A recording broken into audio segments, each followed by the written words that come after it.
There are some other things that might be handy. So if you go to the activation window, which is where you manage the content, there is a map pack that comes with Fantasy Grounds. So if you type map, you can type battle map. So let me FG battle map. Yeah, FG battle map. So you can load this to get some basic maps. So this would give you just access to some images that you can use to test things out. Like this one is an infamous cave map that you'll see in a lot of tutorials. They use this a lot. Just a real generic basic map. But essentially, if you unlock it, and you go to the line of sight, that's already been set up in there. And so that already kind of has that in motion for using to test things out. You don't have to set this up yourself. It's already there. So these are just some of the things that you'll come across when you start getting into playing. But there is a custom map. There's also a calendar. So if you like to use an in-game calendar, there is a module for calendars. And this is just an option. You don't have to use it. But calendars is accessible over here on the right.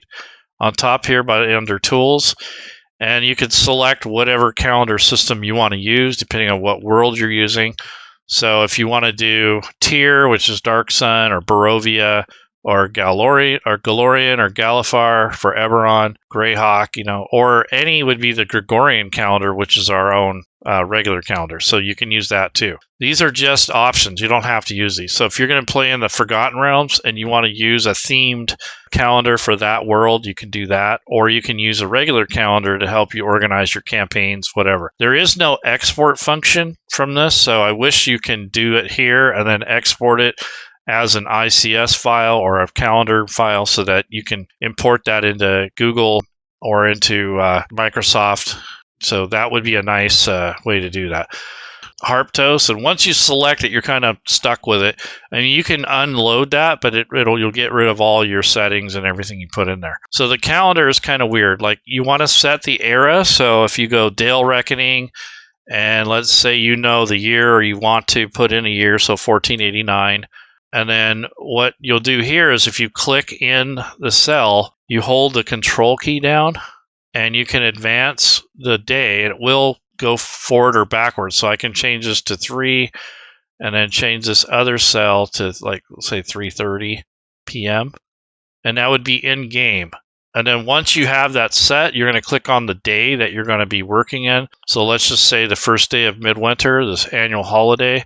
So if I double click on that, that's going to bring up this note so I can take like a journal. And then I can set the calendar for that day, and it would be set in stone here, or at least for this day. And then I click this little bubble, and that outputs it to chat for the day, and then you can put the time out there too. So that you can use this in game to kind of add to the immersion, or like I said, you can use a regular calendar and use that to kind of schedule your sessions and keep track of like what happened in each session, that sort of thing. So it's kind of a tool, but I think it's really useful, like a ICS file to export. That would be nice, especially with the Gregorian calendar, if you want to use that to schedule games. That'd be nice to have a way to keep track of things and a way to notate. And you can share those with the players, and you can link them to this message of the day.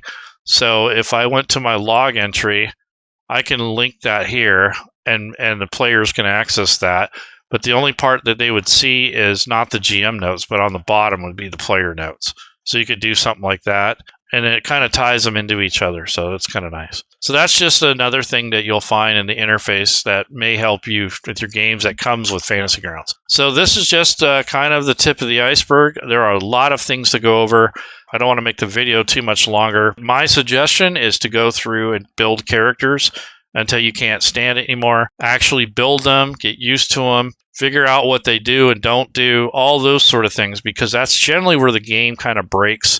Is you have a new game master and they don't understand all the nuances of Fantasy Grounds or the rule set. And then when someone makes a character and they're not sure what's going on with it, it kind of slows things down. Now, it's not the end of the world. That's part of learning. But if you want to make things a little easier on you and your players, it's best to kind of get familiar with character creation. That's where Fantasy Grounds differs is in building characters. All the other stuff I'm showing you is kind of universal, like very similar across all the rule sets. It's mostly the things that happen, like the rules for the combat and the character creation stuff. Everything else is similar. Like over here on the right, You can collapse these things down. That's the same in any rule set. But these might be named a little different, or there might be other sections depending on the rule set. But all in all, you'll know they're always stored here on the right. So that's kind of some of the familiarity or some of the things that are like amongst all the different rule sets that Fantasy Grounds offers. So the rule set is a little bit, or the interface is a little bit dated, but they are making things better. Like just having this collapsible side menu was a thing that they didn't have for a long time. So you have a couple options there. You can have it expanded or fully out. What you do this for is if you need more room for a map or more desktop space, it's helpful to have that. And it's also, you can expand these by clicking on the headers here. You can kind of clean that up if you don't want it expanded. If you're going to build characters and do nothing else, you can just expand the character section. So if you're going to work on your campaign, you can do the campaign area. If you're going to manage players or the character sheets, you can do it from there. So there's two ways to build characters. I'm not going to go into that, but I will show you. You have a character wizard that will pull on whatever rule sets you have loaded. In this case, this is DnD5e. All the character wizards are a little different for different rule sets. Some don't even have a character wizard yet. But the idea or the goal was eventually that most of the rule sets will have character wizards. It's just going to take a while to get there. So there's the way to build a character this way. And then you can also click on this green plus button to build from scratch, where you drag and drop everything manually. So it's kind of up to you. But character creation is probably your biggest hurdle other than learning where everything is. So that's probably where I would focus the most, is how do you build characters? How do you make them accurately? That sort of thing. If you're going to build characters with the character wizard, you can kind of build in any format that you want. You can kind of skip around. You can do different things in different order. If you do it in this way, the drag and drop, the best practice is to do all your ability scores first, the base, do your background, do your race, and then your class and level. So A, B, R, C, A battle ready character. If you can remember that with this manual method, this will help you in the long term because there are different bonuses and things that get applied that affect the ability score. So you want to get the ability score set. Your background kind of sets your skills and some of the things right off the bat. You don't have a lot of choice. Your race sometimes will raise or lower these ability scores, and it will potentially add more skills. So if you've already picked the same skill that's given to you here, you won't have a way to change that. So that's why you do background first. So sometimes a half elf will give you perception, but if you've already picked perception here and then you add the background, you're not going to have any way to choose that. So that's why we keep it to background and race.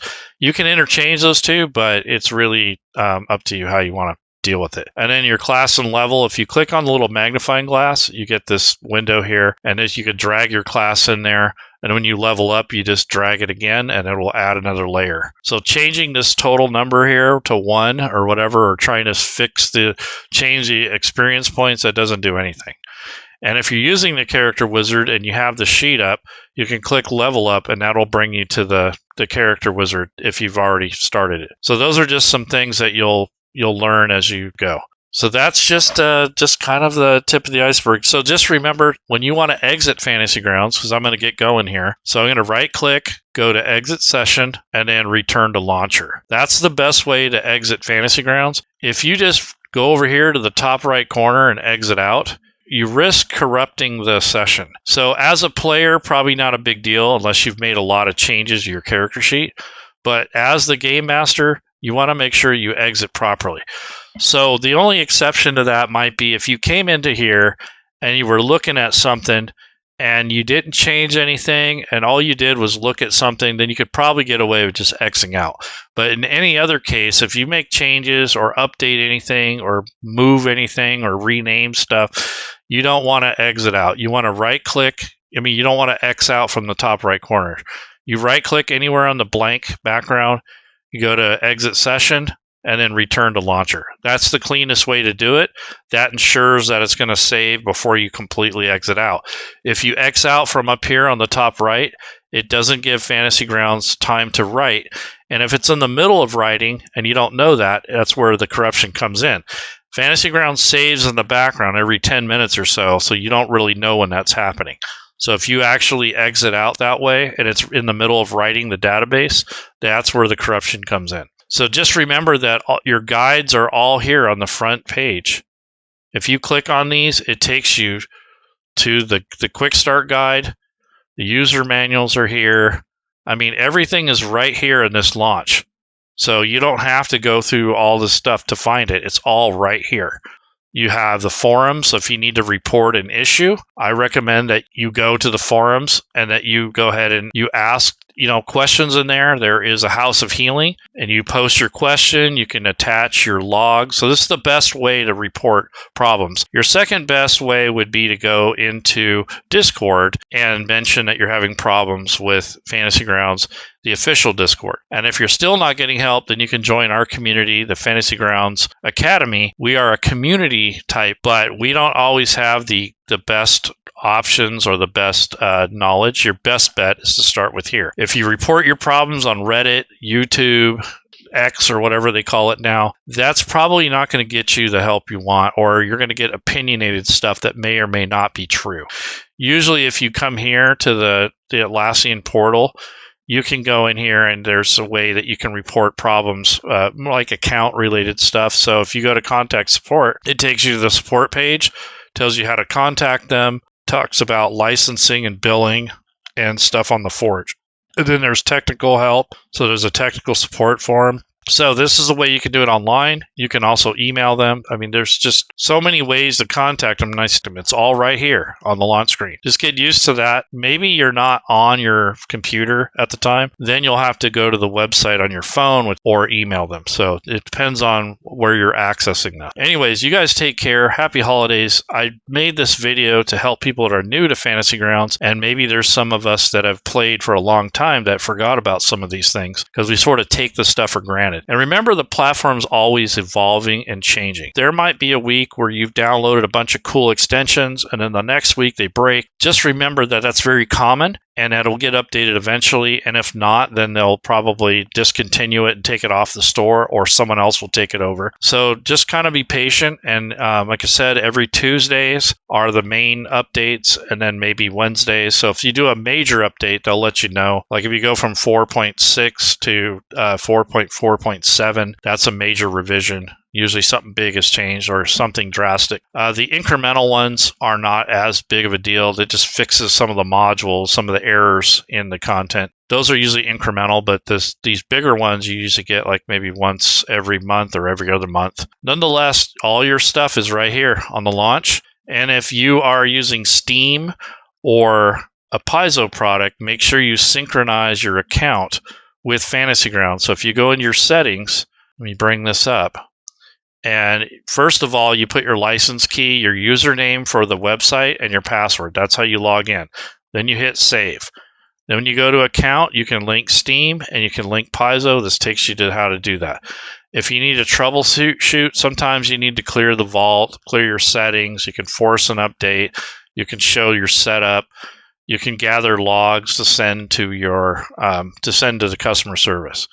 And there's some advanced stuff. I wouldn't mess with this, but you can change the directories. Some people have to do this for storage reasons. I don't mess with it. And then if you want to do a demo, there is a dev and a test version, but everyone in your group has to be on the same version. So if you're going to test things out, you're going to have to go back to live. So just kind of letting you know, don't play with it unless you really know what you're doing. Know where your resources are, learn how to use the platform, and have fun. So happy gaming, everyone. Happy holidays. I'll see you next time. Bye-bye.